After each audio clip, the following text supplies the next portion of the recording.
Hey, Ecamm fam, welcome back to the Amesbury Test Studio. I am here yet again for another time that I feel like I should just rename this show. Katie gets to hang out with some of the coolest people out there and learn all kinds of stuff, because every one of these sound checks and test time that I do before I go live, I'm like, why am I not recording this? This is the fun stuff. Maybe I need to expand this show and just have an open tech check for people to bounce in and out of, because it's always so much fun. But thank you so much for hanging out with me. As usual, I see Parker first in the chat. We have Homesick Mac, we have Amira, we have Paul hanging out. Thank you so much for being here live with us. As always, if you have a question, throw a Q and a colon in front of it. Although, candidly, it's just usually a small group, so I'll keep an eye on things and make sure that I grab any questions that come through. But we are here for the next hour. We are hanging out with Brent today. He has been kind enough to forgive me for calling him Brett in our marketing. I'm so sorry. So hopefully you can all welcome Brent to the show. He has got an amazing setup. He is a musician and an educator, and we're going to talk through all of the amazing cool things that he is using Ecamm for, and hopefully it will just be an amazingly fun time, because yeah, it's that kind of week. I'm off tomorrow to Vegas. We are heading to NAB for just an awesome time hanging out with the National Association of Broadcasters in their 100th year. So yeah, lots of fun stuff coming up in the Ecamm space. But without further ado, welcome to Brent. Thank you so much for hanging out with me today and for being so patient with me as I've made all of the hilarious mistakes. No. The Brett thing, that's funny. My mom wanted to name me Brett. Apparently it was a dispute between my mom and my dad about whether Brent or Brett, and Brent won. So I guess you made past mom happy. So oh, there you go. All right. Call me Brett. It happens a lot. And because my last name is Daniels, oftentimes people also call me, if they're not reading quickly, they think it's last name first, so they call me Daniel. So I get called many things. Fortunately, they're all just names. Yeah. There you go. Yeah, no, not insults. Yeah, my full name is Katie, and so I get less so now, but when I was growing up, a lot of people over a certain age, I think, just didn't think Katie was a respectable nickname. So I got a lot of Kathy, Catherine, Katrina, Katarina. I was like, none of those are my name, but okay. What's wrong with Katie? It's such a fine name. I don't know. It started to become really obvious that it was only people over the age of about 50 or 55 that were would just automate. So I'm like, maybe they just don't think Katie is a good name or is a good nickname. They seem to think that Katie is a nickname for a better name. That was, yeah. Maybe they thought it was too informal. They thought it was, yeah, exactly, yeah. We've, but yeah, I don't. We're going with informal. We're going with informal. It's the norm now. We're going with informal, but if you have not yet, either of us yet, I am full name Katie, and this is Brent, not Brett, and we are here hanging out on Meet the Ecamm Fam, and we're gonna talk all about how to create really engaging, awesome streams. But before we kick it off, Brent, why don't you give us a little bit of background on who you are and what you have been up to in the world? I guess this is one of the coolest studio spaces that I've seen in a while. I'm really jealous of your incredible space. Oh, thank you. It's actually, funnily, before I began streaming my educational content, this is literally how it looks, minus the luggage, which I added as an aluminum accent, and that plant, which I recently added. Hang on, let me get I'm screen. Yeah, you're good. There you go. Yeah. So there's some aluminum luggage there as an accent, and then there's a plant. The plant has become a friend of mine. So it has a name, and it also provides oxygen. Oh, what's the name? I've learned. Though, yeah. Oh, the name, that is that. Okay, well, there's two of them, and I get confused. I'm not judging. It's good. Don't tell them. Yeah. They're listening. You know what? You're both great. Anyway, that's Magnus, and that is, what was your name again? Hannibal. Oh, those are awesome names. Hannibal the aloe. Anyway, so those are irony. I love it. those are added as accents, but this is, I just like having a cool looking space, and I had made this acoustic treatment for my wall, and I had stenciled the word play on it. I mean, I didn't have lights on it before, lighting it up, but I'd stencil that because it's a live workspace or a live play space or a play workspace, work play space, all of that. All of that. And for me, I do music for my primary role as a music producer and a composer for the last 5 or 6 years has been working in the lane of creating music for marketing campaigns for television, film, and gaming for the movie studios, production companies that make streaming shows and game Yeah. developers. So I do music for trailers basically. Oh, And that's there's a lot so of deadline. cool. Yeah, I really love it. And that's the thing. I love it, but the initial part of working on any track for me as a composer and a producer, as much as I love what I do and work is play for me, that first initial pressure uh its point is kind of is a tough first gear for me because I put a lot of and I think a lot of other creators relate to this. I put a lot of pressure on myself to make sure I'm like meeting my own bar. Hmm. And if you want to be good at something, you have to set the bar high for yourself. And so sometimes that pressure can be, I've gotten a lot better with it as I've gotten older. But yeah, earlier on it was a bit of a struggle to get past that first step and go, yeah, this might not be great. Well, you have to get it rolling, right? So Yep. so that's just a long-standing old reminder to myself that this is fun. This This is should all be fun. supposed to Yeah, be fun. exactly. This is Yeah. supposed to be fun. What's the point Yeah. otherwise? What's the point otherwise? So this is not the answer to your question, No, but this is there's some fantastic. background on my mental health as a creator. Now you have that Yeah. information, and Well, so does everybody else. So does the we need world. that information. I feel it's funny on our video podcast that we do every Tuesday. We talk about that a ton. Where it's this concept of, I feel like for so long all of us have been in this like, where we are professionals. We need to be professional and we need to be like very official,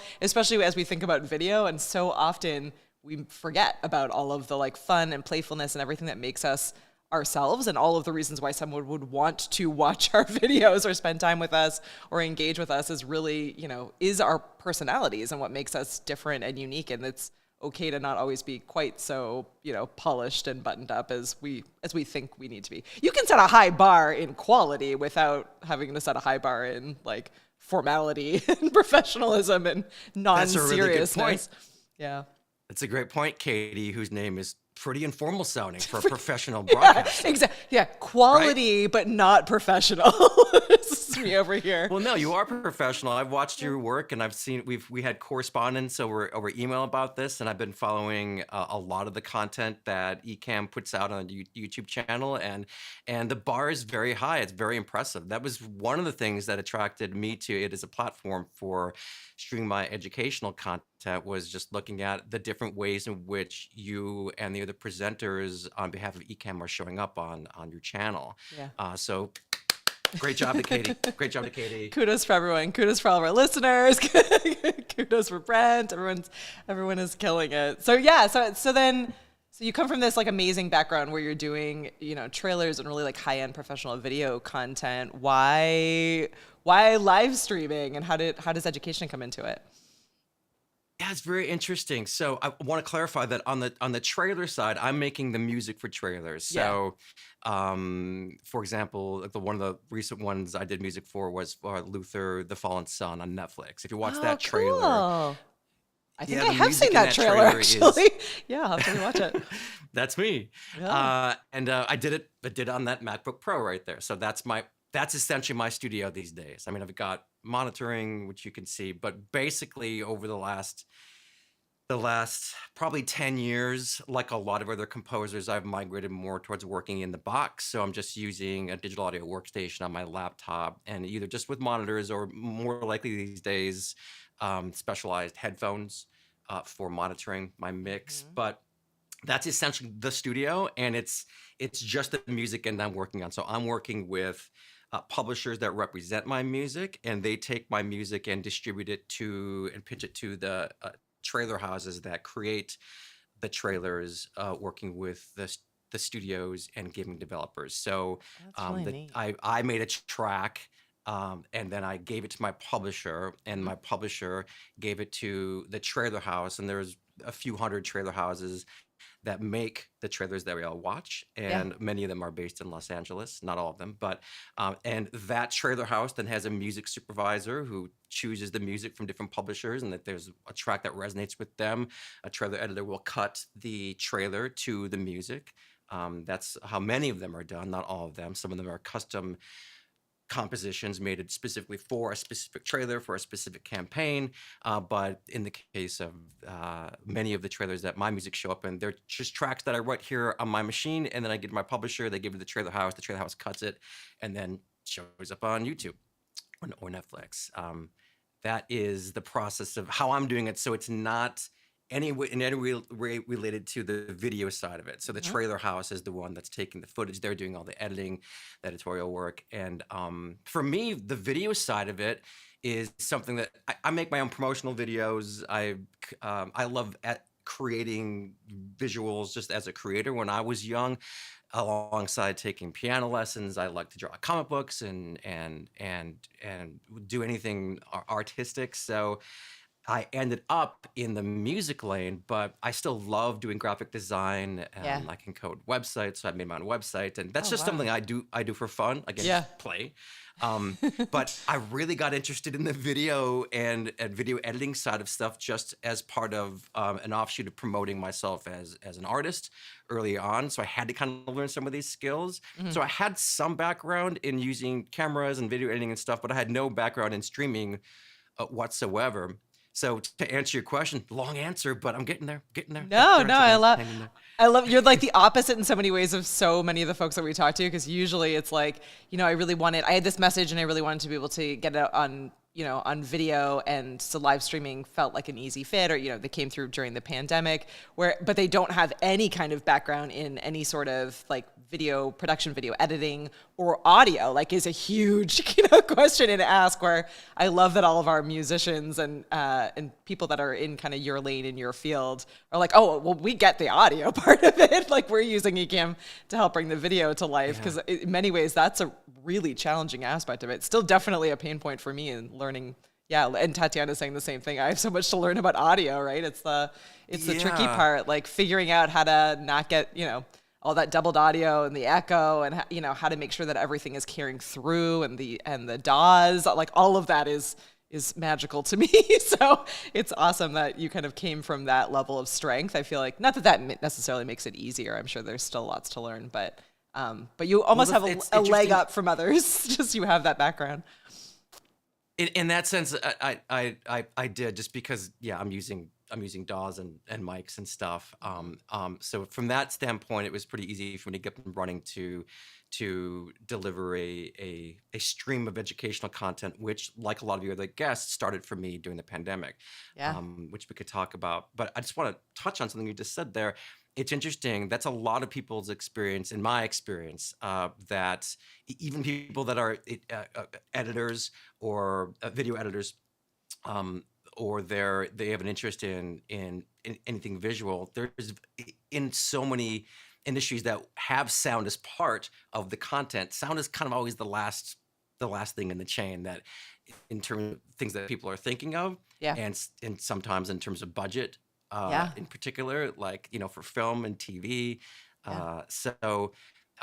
And it doesn't mean that people aren't interested in sound. I just think there's been I'm not sure why that is, but there's definitely been. You could think of it as like intellectual underfunding of mm, sonic literacy. Maybe. Yeah, Wow, that was a absolutely. sentence. That was a Let's sentence. quote that in quotes. Pull quote. Pull quote. Oh. But I'm heartened these days by seeing with this surge of podcasting as a platform, Yep. and streaming, seeing this push toward the necessarily bringing audio into the mix and how we handle it. So you're seeing products from a lot of the manufacturers that are making stuff that we're using, that were just making lights before, or capture cards. Now they're making mixers. They're making Yeah. we're making microphones that are and audio interfaces that are built into mixers that are designed for podcasting. So Yeah. this is bringing with it some basic tutorials for people. So I love seeing people now like talking about in-ear monitors and talking about Yeah. needing to understand how a microphone works. And the thing is, it's not complicated. Like it's Yeah. not rocket science. There's scientific underpinnings to music production and audio production, obviously, Yeah. but it literally is not rocket science. We're not trying to reverse land a It's starship or I think the something. thing about it is that it's so, and everyone in the chat is agreeing and piping in as well, but it is so important. One might say even more important than video, because people will tend to like, they'll stay on your video if the video quality kind of comes in and out. They're like, oh, poor internet, no big deal. But if they can't hear you, or if the audio is doubled, or if it's like garbled, they're gone. Like they're not. No one is waiting around, because Yeah. it's that feeling of like, oh, I don't like this. Like it's I don't like the sound of it. It's or I can't hear it. I don't know what the content is, right? So you can put up with a lot on the video side, but on the audio side, without good audio, it's like, it's awful. People are going to leave. And the thing about it too is that it's hard, I think, for a lot of people, particularly folks who are kind of newer to this space, to the video or podcasting or live streaming spaces. It is hard to test, right? Because if you're setting things up by yourself, many of us are not in like as awesome a space as what you're in. It's you without doing like a recording, or without having a guest coming on to test with you, it's really difficult to know how good or not good your audio is until you've gone live. And then there's nothing more scary than when people are like, I can't hear you, or it's too loud, or we're hearing an echo. That feeling in the pit of your stomach, like, oh no, don't leave. I don't know how to fix this. How do I solve that? Yeah, I feel like audio is one of those things that is so important, and yet it is, you're right. I think it's very obvious. But I think because there's that like gut feeling panic mode when things don't go right, many of us kind of forget the logic goes out the window, and we sort of are like, oh no, shoot, what do Yeah. I do? So yeah, I think That's it's a good definitely reminder how important it is, for sure. Yeah, that's definitely a good opportunity. But I mean, it's important, I should say, to take the opportunity before you're obviously doing anything live, that you're doing a lot of testing. It makes Yeah. it's really easy with Ecamm, obviously, to record the output of what you're Yeah. doing, and you're hearing on that output what your audience is going to hear. So yeah, I did a lot of testing with my setup. But to your point about people not being sure what's wrong, they know though. Like even if like to someone who's not a creator, but just someone who's watching a movie or watching a show, they can tell that they might not have the words to describe it if they're not in the industry, or a fan of production of film or shows, but they know when something goes from big budget to micro budget to no budget to I shot this with my whatever, and I had I wasn't using any tools, and people can tell when something's wrong with the audio, but they don't know how to describe it. Yeah. But usually it's something really simple. Audio is far easier to troubleshoot and make sound better than the visual side of things, where you're dealing with lighting, you're dealing with composition, you're dealing with lenses, you're dealing with a multitude of a multitude of issues. There, just make that sentence shorter. What you have Multitude of issues. You have a fellow musician in the chat, so shout out to DJ Right On Beat, who's hanging out with us. He did our DJ Ecamm Right On Fam Beat! song, which I'm just like completely obsessed with.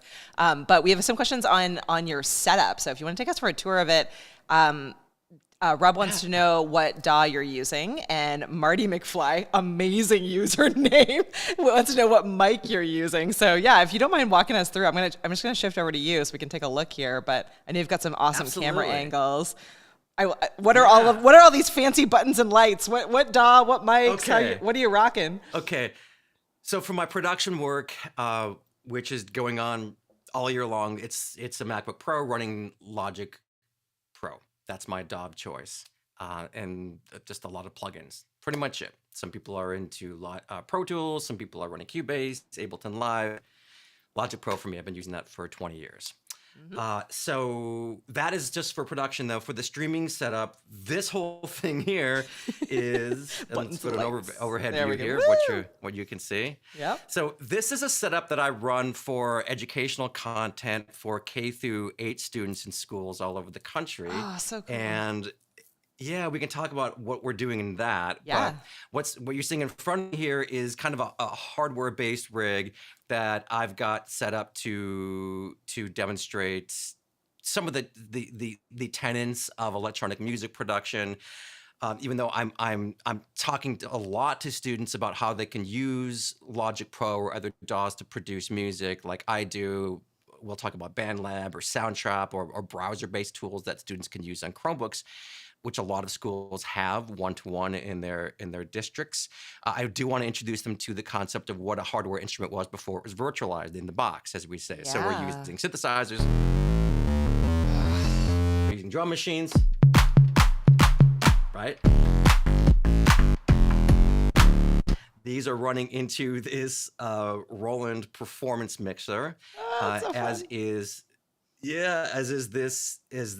this old school sampler I have here, so that I had it muted because this old school sampler is very noisy.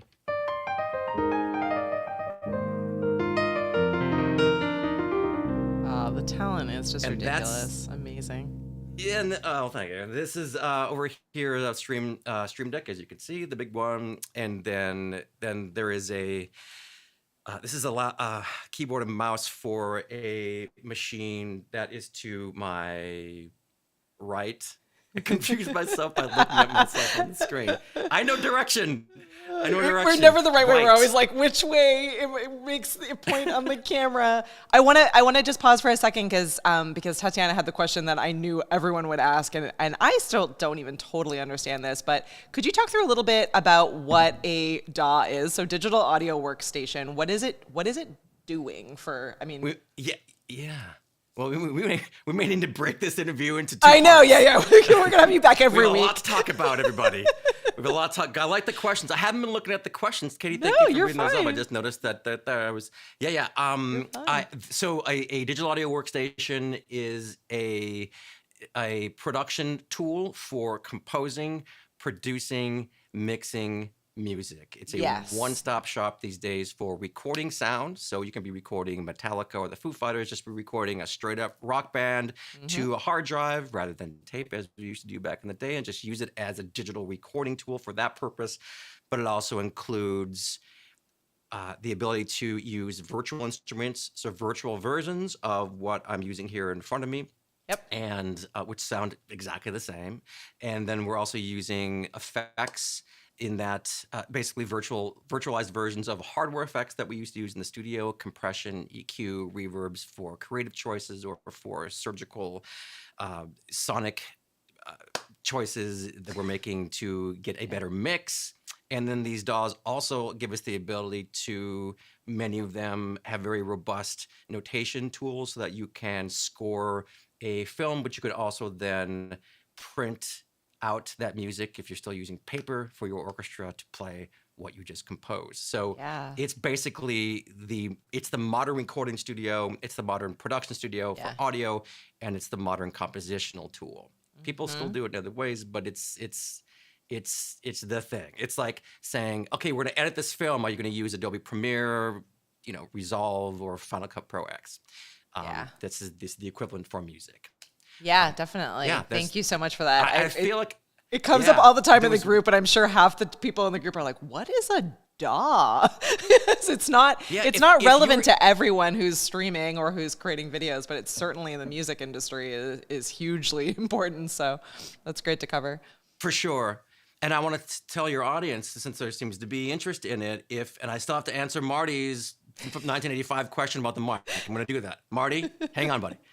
I will get in my mental time machine and roll this back 5 minutes and tell you about my microphone. I love it. But before I do that, I want to say to your audience, if you're interested in using a DAW, you might want to use a DAW if you want to record more than one channel of audio and then be able to work with those recordings in post and work with more than one channel. So whether it's a podcast or it doesn't necessarily have to be a score for a film or a pop Yeah, track, whatever it is, if it's that's a got more really than good one point. Yep. track, you need a multi-channel audio editor, and that's going to provide those tools. And there are plenty of free ones. If you're just getting started, I would say this is the educator hack going on. No, this is I would great. say Brilliant.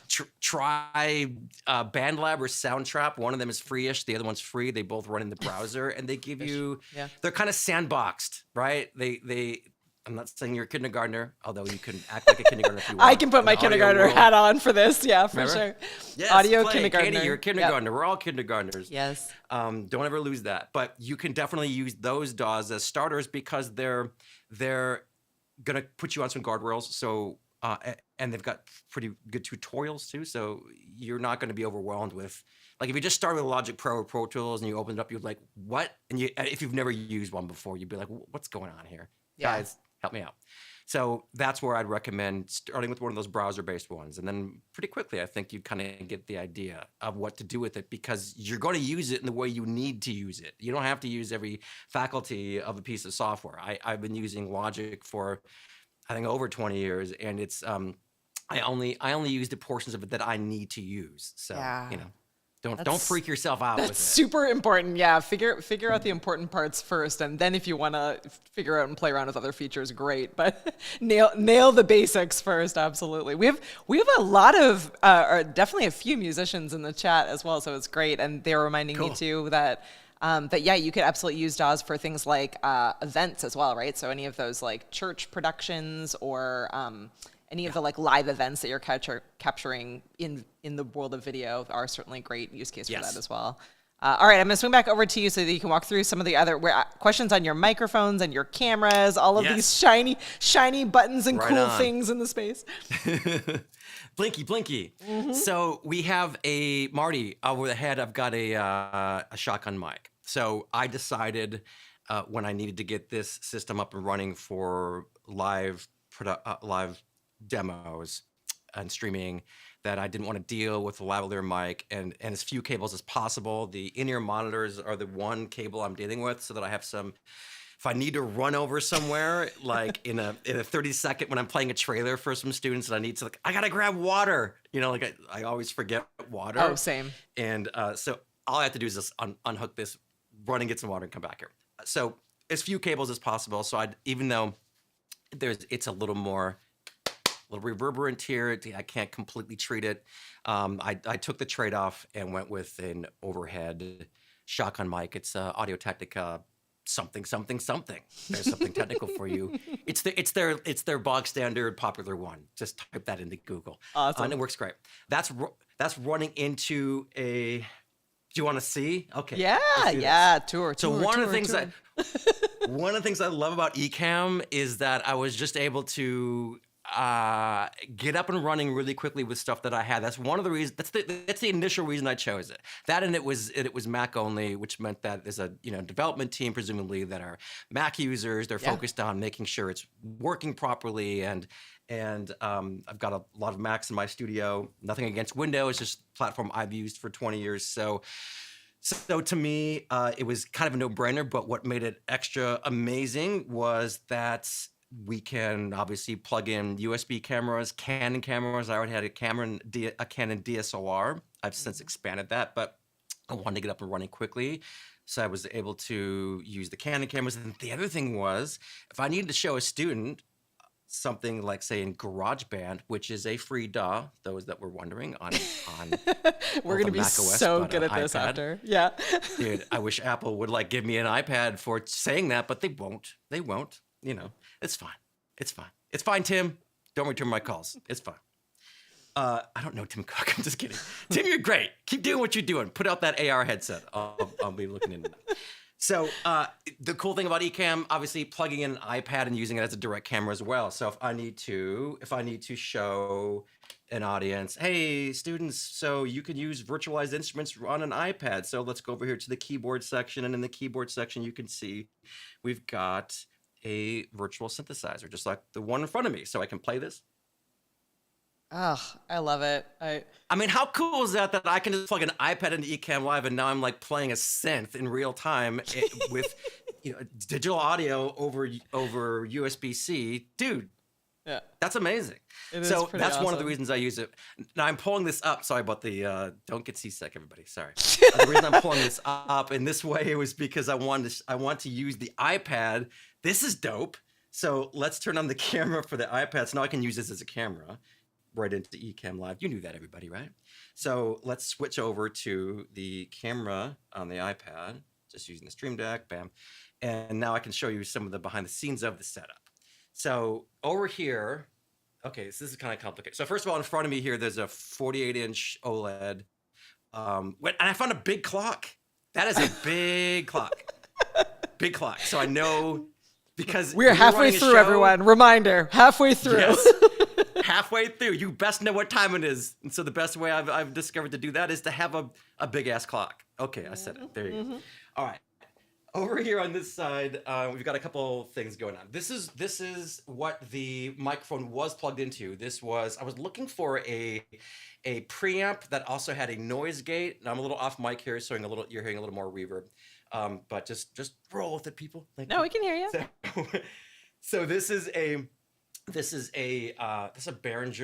Shark model number something. Boy, you're welcome for all the technical terms. No, here. people everyone in the chat is like, this is awesome to see what people do. Like, you're killing it. All good. Okay. All right. Well, you're gonna get ready to geek out. So we have. So this was this. I wanted something that had a noise gate, and I wanted something that had a compressor, and I found a miracle product that makes that. It's like the only thing that does it. That was also a small form factor. So that mic is plugged into that. And then the mic is running into the mixer. This mixer is an awesome mixer because it is a performance mixer, meaning it's got effects built in that sync to MIDI clocks. So when I'm running stuff live, and we'll do that here in a little bit, we can sync effects and I can perform effects on it. But the main thing is I needed a mixer also just to have mute over all of the devices here, including the microphone. So I'm not actually using the microphone mute in Ecamm Live or in Zoom, whatever platform I'm running Ecamm Live as a virtual mic and camera into. I'm using this channel in the mixer. So I need to preamp for the mic. So that was this preamp, but I've since deprecated that. It's just sitting there as a paperweight. Now it's a backup actually to this is kind of a hyper ridiculously over. It's not necessary. It's really kind of overkill. What? An Ecamm customer is using an overkill unnecessary? Tell me, I don't believe you. I had a spare a universal audio Arrow, which is USB-C audio interface that runs its own plugin platform. And for when I would travel, I needed that as my basically my headphone amp and to run some effects. And I had originally I was running this show on this M1 Mac Mini. That was the original one. It works great with Ecamm. Yeah. I did eventually I wanted to be able to start capturing 4K video, multiple streams. So I upgraded the studio machine or the broadcast machine here, the streaming machine, we'll say, to this. Stop moving, dude. You're making people sick. Hold still, buddy. This is a Mac Studio, and just had a little more oomph. And then I repurposed the old broadcast Mac Mini to run just this universal audio Arrow interface. So this is a preamp for that mic over my head. And there's a plugin package they make that has real-time noise reduction, which is really good. Like right now, there is a team of people crawling up the side of this building I'm in, and they've been working on the side of the building for 8 months. And it sounds like this huge drill in the side of the building. It's happening right now. You can't hear it. Wow, that's crazy. I needed that. So so I've had to prepare for things like where I'm running a show and either that's happening, and I can't be like, excuse me, audience. So getting back to professionalism, obviously we're gonna try and have some, even if our name's Katie or our name's, informal, if our name's Marty McFly, we're still running a professional show. So I can't have the sound of dogs barking. So that noise reduction coming from that plugin. So basically a Mac Mini with a dedicated audio interface just to run a virtual preamp and a virtual noise reduction plugin for this one channel for my mic.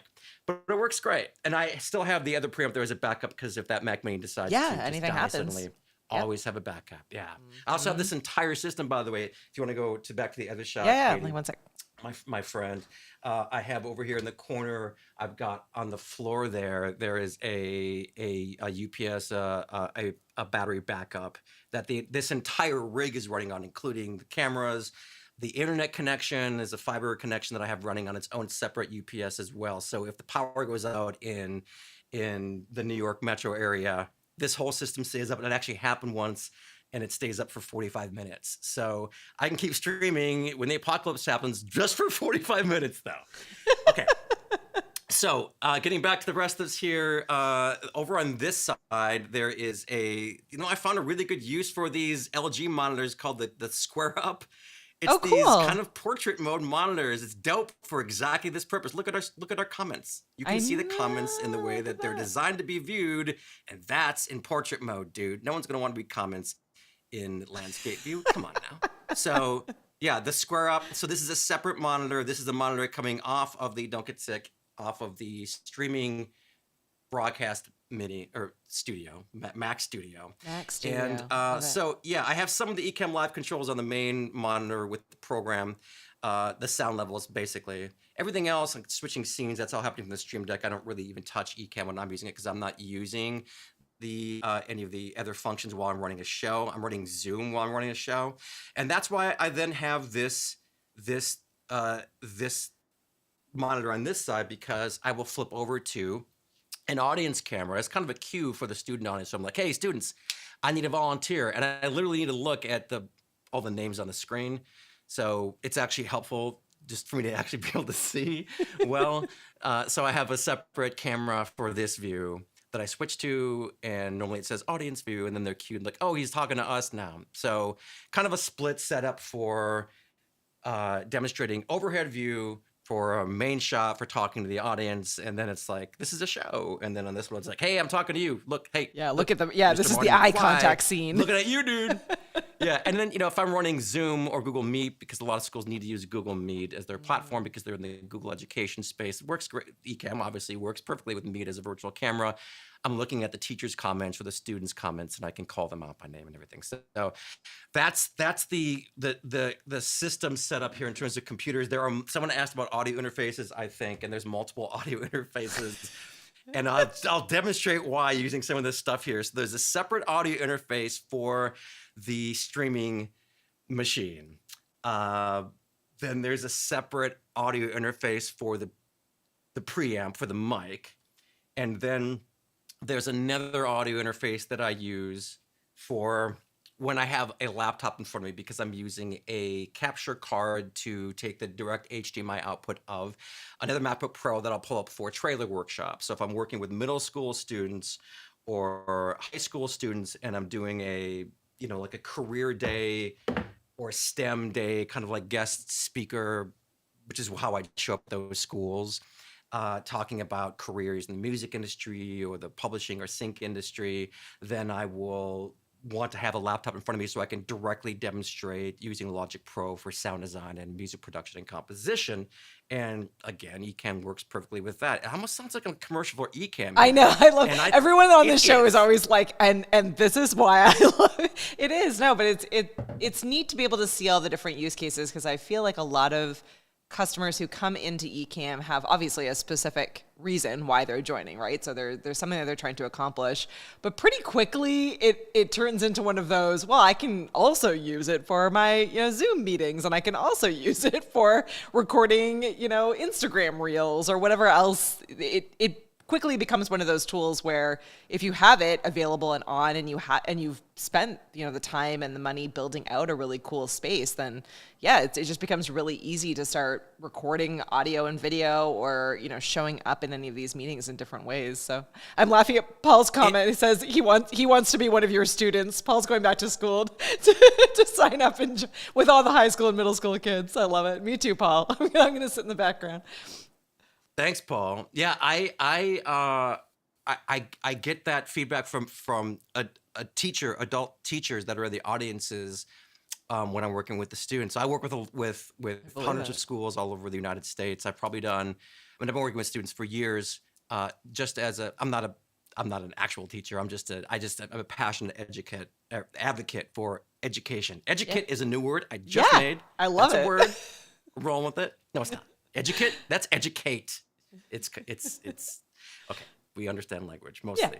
I love teaching and showing people how this stuff works, and it's just part of my vocation as a content creator. I mean, part of the reason that I'm doing what I do at all as a creator is because I had really inspirational teachers and family members who are artists and who helped me to understand how I could harness what I do for a living. And I'm really passionate about letting students know that there is a whole tribe and available to them to tap into, and a whole ecosystem of careers available to them, especially now in the time we live in. The stuff that I'm doing for Marvel Studios or Paramount was not possible to do technically when I was their age, when I was 10 years old.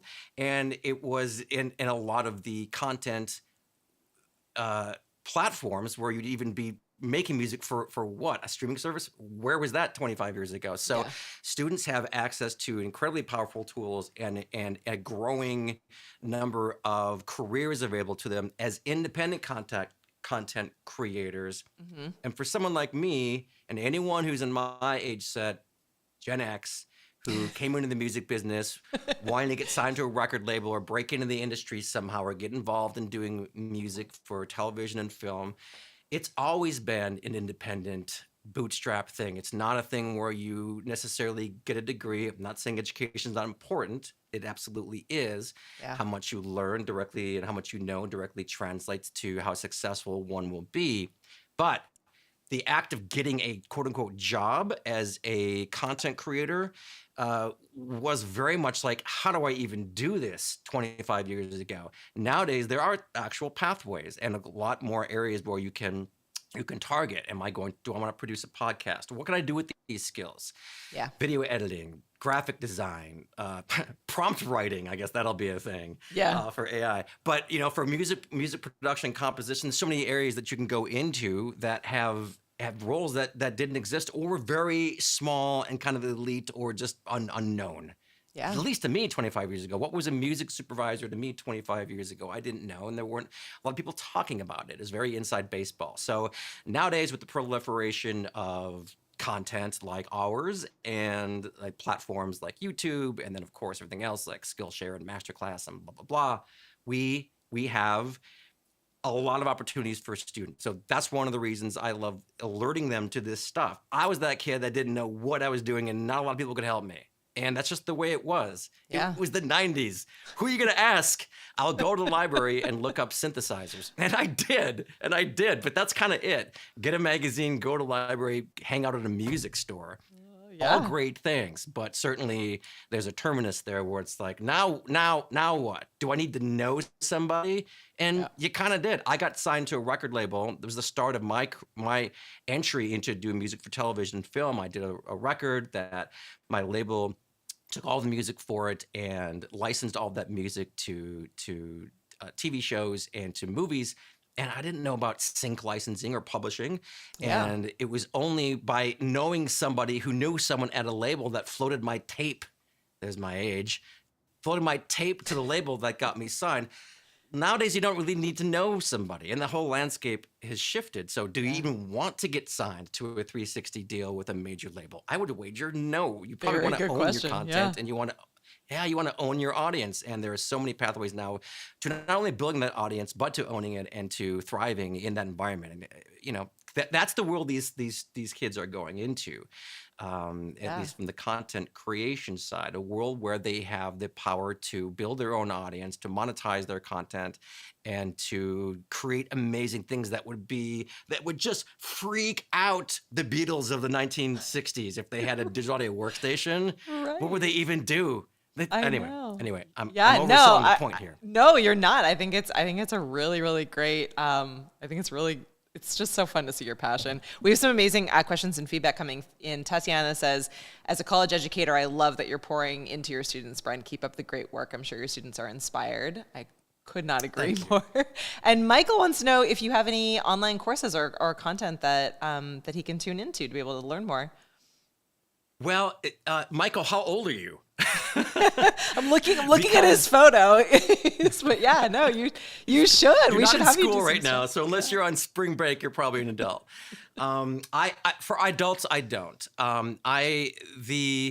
So my lane of education is reserved strictly just for me because of the way I perform, and I grew up as a performer, like as a playing in bands, and Yeah. I had a band, and I like performing for people. So my thing is kind of like an edutainment thing. Like I'm Yeah. definitely, and we can do some of that right now too. Yeah. Showing students how the stuff works is part of like showing it's.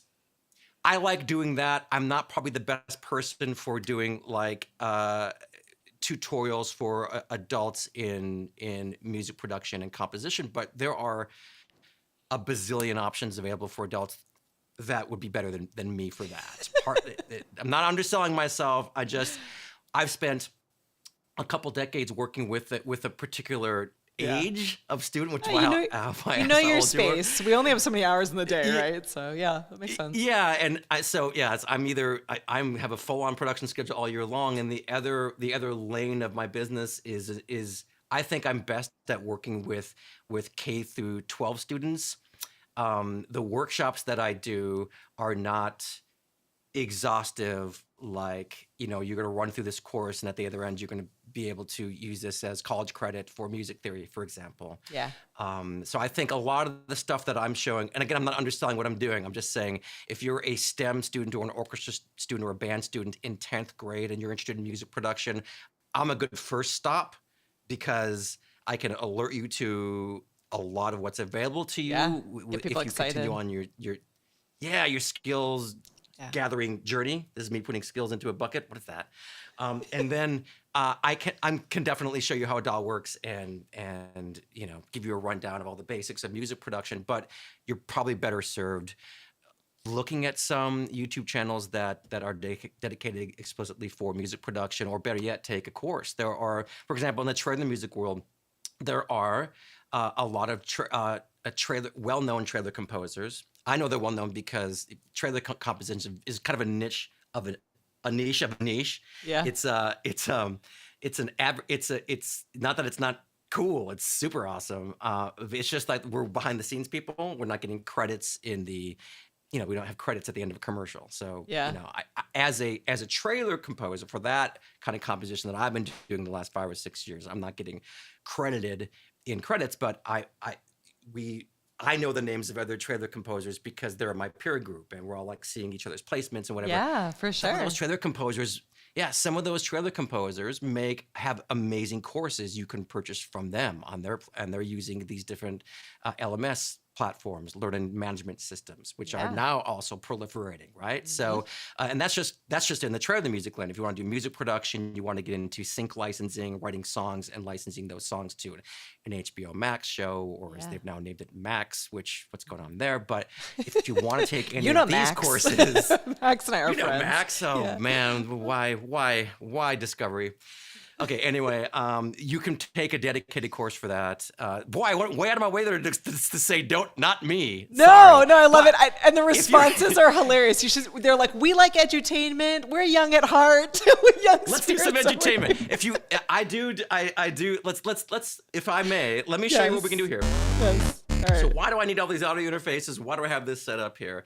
So this is, and you kind of see why I spend the most of my time working with mostly K through 8 students, doing a version of my workshops that's more of like an assembly format, which is more broad-based, so you don't have to be a musician even coming into it. Particularly if you're in first grade, like I might do 2 shows at a school that are 50 minutes long. The first show is K through 2, and the second one is 3 through 6, because they're different comprehension levels. Yeah, and that K through 2 show, I can't even mention the word audio interface or digital audio workstation. They're just learning how to spell. There'd be so many questions. My second grader would be like, I have some follow-up questions.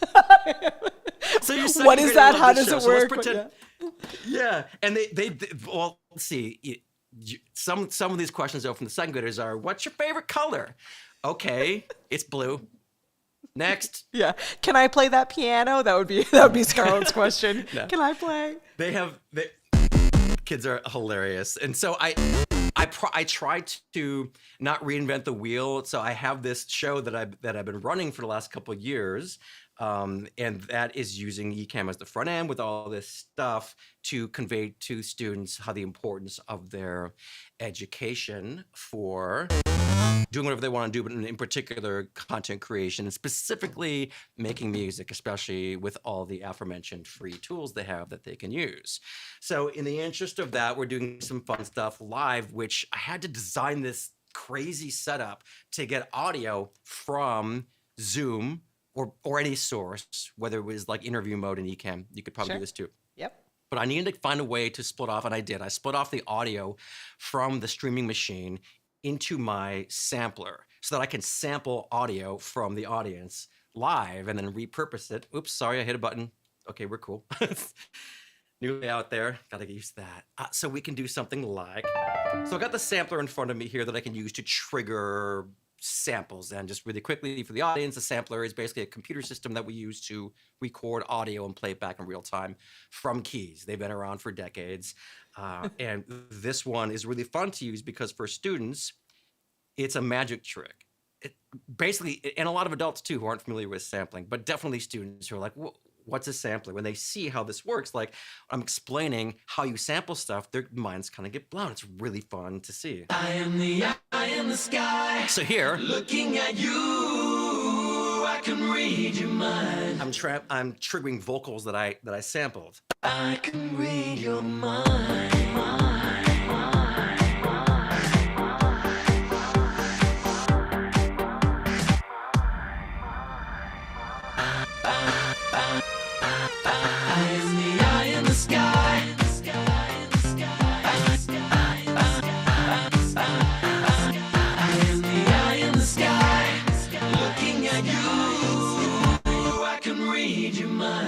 Now, in explaining to a student how did I get my voice in here, I'm like, hey, I need a volunteer to help me out. So I need some of the audience. Katie, your hands up. I'm here. Katie, go ahead.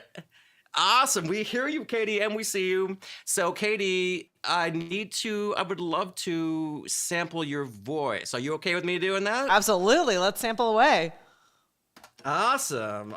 You're really articulate for a second grader. I'm impressed.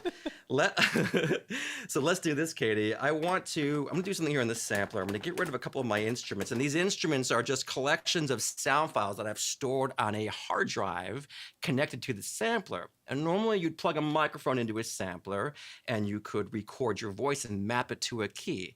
And in this case, I've actually taken the microphone that's above my head. It's routed in the sampler, and so is all the audio from all of your classrooms, all your microphones in Zoom. So if I unmute you or you unmute, I can sample you. So Katie, let's just do something here. Sure. I want to use your voice. So Katie, you work with Ecamm Live. Go ahead and say, why don't we say something about Ecamm Live? Say, I love to use Ecamm Live. I love to use Ecamm Live. Great delivery. I love to use Ecamm Live. Now I have a Katie on a key. I love to use Ecamm Live. I love to use Ecamm Live. Yeah, so kids are like, what just happened? And they're like 3,000 miles away. And sometimes when you come on into their smartboard on their classroom, they're like, is this show live? Like they just think it's a, pre-recorded material until we start interacting. Oh, cool. And then they're like, what is happening? I love to use Ecamm Live. And now that we have a sample here, we can manipulate this sample in different ways. I love to use Ecamm Live. So now, I forgot my sustain pedal. Sorry, one second. No, this is awesome. We have a lot of mind blown over here. I love it. So now we can use the sampler to transpose the pitch of our sample in real time. I love to use. Maybe you want to reverse that sample. Not weird at all, actually, kind of weird. So I love to use Ecamm Live. I love. Now, why would you want to do this? Because maybe you want to take the word love. I love to use Ecamm Live. And I'm going to adjust the start point of the sound file. So this is a sound file maps to a key. I love to use. I'll take Katie's voice and I'm going to adjust the start point so we can go to the word love. Why? Because when I hear the word love, I hear a note. What is that note? E flat. All right, so we have an E flat. What are we going to do with an E flat? We're going to play a beat.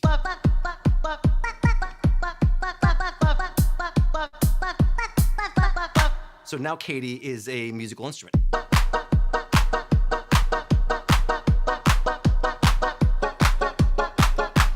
Katie! This you're an is so instrument. fun. This is so much fun. I need to pull myself in here in the corner. This is like the most fun I've had in a while. All right, here. I'm over here now. There you go. I exist. Float- I'm like float back next to here. my head. Like this. Oh, this is great. Yeah, this is even better. Let's do another one. Katie, do you sing? Do you sing? I Katie? don't. I'm a terrible singer. I'm a That's terrible, fine. Okay, terrible I'll sing singer. For us. I'll dance. I'll dance. We'll do some stuff together. Okay. We'll each do some things. So pretend that I'm 10 and you're 10, and okay, so I'll be a 10-year-old and I'll sing. Let's just do. Oh yeah, yeah. There's a vocal. Oh yeah, yeah. Just the start point. Okay, so we're gonna build a little song here. Oh yeah, yeah. I'm gonna cut some bass out of that. Oh yeah, yeah. I'm gonna throw that into a reverb. What is a reverb, Katie? Well, reverb, as you might know, but if you're 10, you might not. Reverb is a powerful tool, and we spell that reverb. There you go. So there's the Ecamm overlay stuff. Reverb is a way of approximating or replicating a acoustic space. So we can, and here we're using the Roland mixer, which is with own built-in effects. So yeah, talking to kids about different terms, explaining this to them. We've got Katie, we've thrown, or Katie and my voice. Oh yeah, yeah. Into a reverb. Oh yeah, yeah. I'll turn that up a little bit. Oh yeah, yeah. Get rid of that reverb overlay. We're doing multiple things. I got this. We got this. Okay, so what key we in? What key was I singing in? Oh yeah, yeah. Oh yeah, yeah. F minor. Oh yeah, yeah. How about a bass? Different sound. Bass. Oh yeah, yeah. Oh yeah, yeah. Okay, we're in F. Somehow I sang in a key. That's good. F minor. You gotta. Love to use Ecamm. Love to use. Katie, my 10-year-old friend, give me a whoop, like a whoop, like a happy noise. Ready? Go. Whoop! Yeah, that was great. Whoop! Now there's a little bit of space at the front of that, so we're gonna trim the front of this sample. You're I'm magical. sorry, audience, we can't sample No, your text. this is magical. If you're in a classroom, students, if your school is coming to my show, you could be sampled. That's a great whoop. So Katie, your whoop is tuned. You're actually whooping a note. We call that a fundamental frequency. What key's that in? No idea. You're a G. You're only a whole step off from F minor. So I can alright. tune you down. Now you're in the right key of my vocal. Oh yeah, yeah. Oh yeah, yeah. We're in the same song, Katie. I'm gonna add a little more reverb into your voice. Dude, that's dope. Okay, cool. Let's get another sample. Let's get a vocal sample. I'm gonna say something like, "Oh, Katie, let's use your voice. Right. Katie, say, drop that beat." Drop that beat. Yes, and the intensity is what we want because your delivery in a vocal sample is everything. Drop that beat. If you're not bringing the heat, we don't want you in our track. Drop that beat. Drop that beat. Drop that beat. Drop that beat. Drop that. Cool. Okay, we got to drop that beat. Why don't we talk about the Ecamm fam? Why don't you say Ecamm fam? Ecamm fam. There you go. And that's got a nice inherent rhythm in it. Ecamm fam. Again, we've got some space that we want to trim out. So we're going to edit the start point of our sample. Let's cut to the E in Ecamm, everybody's favorite software. Where are you, E? Where are you? Ecamm fam. Ecamm fam. Now again, we can change the pitch of this, and by doing that pitch change, we can change the tempo. Ecamm fam. Okay, now you're baby Katie. Ecamm fam. That's kind of cute. I like that. I like it. Fam. I like Ecamm it. fam. Ecamm fam. Okay, that's enough. We've got some samples. Let's take these samples, and I know we're running off the clock. So That's 'cause I okay. see from We're my big good. clock. We're good. We're saying goodbye All right, to Tatiana, but let's- she'll catch later. Bye, We're Tatiana. good, we're Watch the good. playback because now we're gonna make a quick little mix. Maybe make a little loop with these samples. Now I've got a sample that I sampled from my drum machine. This drum machine over here can generate beats, and I've sampled that beat in the drum machine prior to us meeting here. So I've got a drum machine sample on this key. So this beat here is going to stop playing. So I need that beat to keep rolling. So we want to sequence a pattern with that. So we're going to use a hardware sequencer. I'm going to press record. The sequencer is going to give us a clicking sound. You can hear that metronome, right? That click. 1, 2, 3, 4. We want to play along with that here. Just as a technical note to our adult audience here. All of these devices are plugged into this Roland mixer with USB cables. So USB over MIDI is happening, and these are all locked up. So so this master sequencer rolling in this workstation is firing off all of these LEDs on these devices. So everything's in sync. So this is basically a live sequencing rig at this point. So fun. So I can press this key. 1. Let's do 4 times. Let's make a 4-bar loop. 3 and 4. 2, 3, 4. We'll stop right there. All we need is a 4-bar pattern because we can loop that pattern. So I'm going to hit play. The sequencer now plays back that performance from that key, and my hands are free to play other stuff. What do we got here? That's a Don't worry, Rob. We're not coming Angie. close to your Ecamm Fam Jam.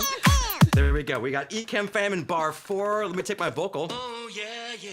I think I'm singing at the right tempo. We're at 128 beats per minute. Let's do this on the downbeat. Oh, yeah, yeah. That's just, that's a miracle. I didn't plan that at all. Let's put that beautiful. in bar. Oh, yeah, yeah.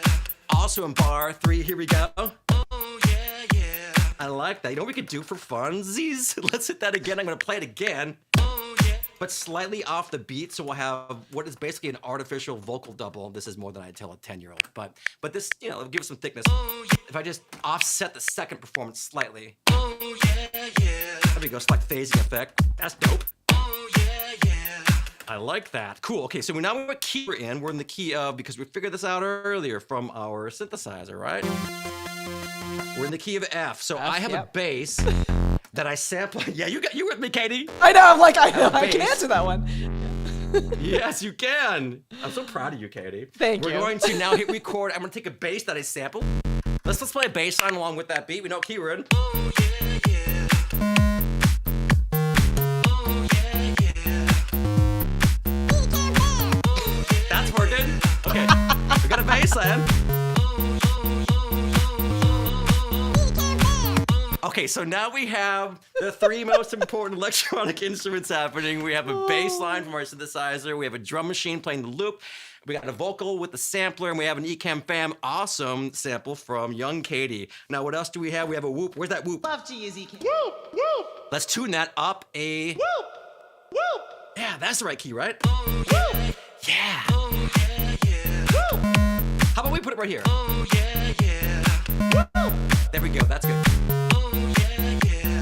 Whoop. All right, so we want to maybe put in one more vocal here. Love to use Ecamm Live. Love to use Ecamm. Oh, yeah, drop that beat. Drop that beat. That's almost the right tempo, Katie. Drop that beat. We'll speed up a little bit. Drop that beat. That's our Oh, tempo. there we go. 2. Drop that beat. Okay, great. That fit right in. All right, we'll stop there. That is kind of a robust loop. Baby Ecamm Fams. Yes, yes, it is. Okay, so now we got all these parts. Now we can do kind of like a live little remix here, because it's not a full song. It's just a loop. Let's play with this loop. Let's take the vocals and mute them. And let's take this bass and roll all the high end off of it. I'm gonna mute it as well. Let's also roll the high end off of that beat. Okay, all right. That beat's rolling for us. Let's start bringing in.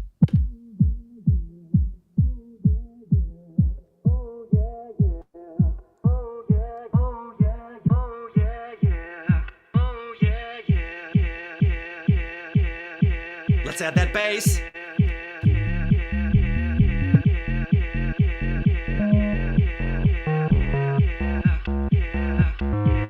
This is working.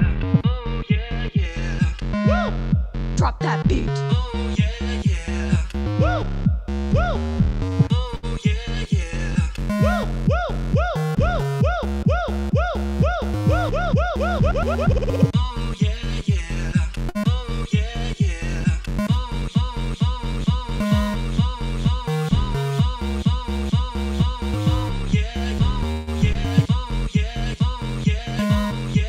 Okay, let's add some drums here.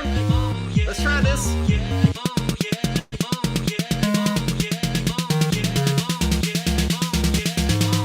it rolling.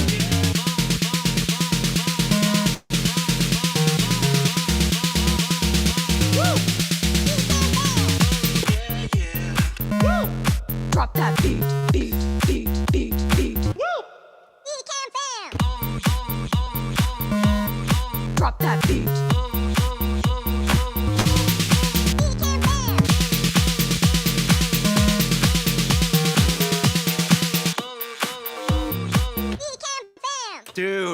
song called Ecamm Fam. This happened. Yes, the air horn. Oh, I love It's it. the I love Ecamm. it. That Ecamm air horn sample is legit the funniest sample I've ever heard. It's stopped. Yes. Yes. So good, Yes. so good. Oh my goodness. Well, A, we need to have you back so we can do more fun stuff. And B, thank you so Yeah, we could do much the for dog sharing next time. this. Absolutely. I know. My pleasure. We're going to force you to do some kind of mini masterclass or something because the Ecamm fam adults would love to play around. I think that would be We can fantastic. do that. We can do that.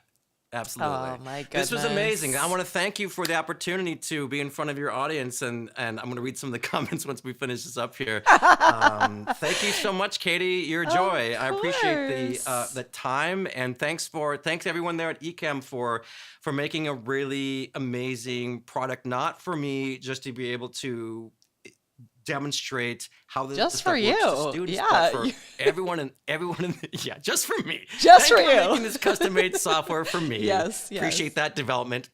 But no, for everyone here in the audience who I'm sure is doing amazing stuff, and I've watched some of the other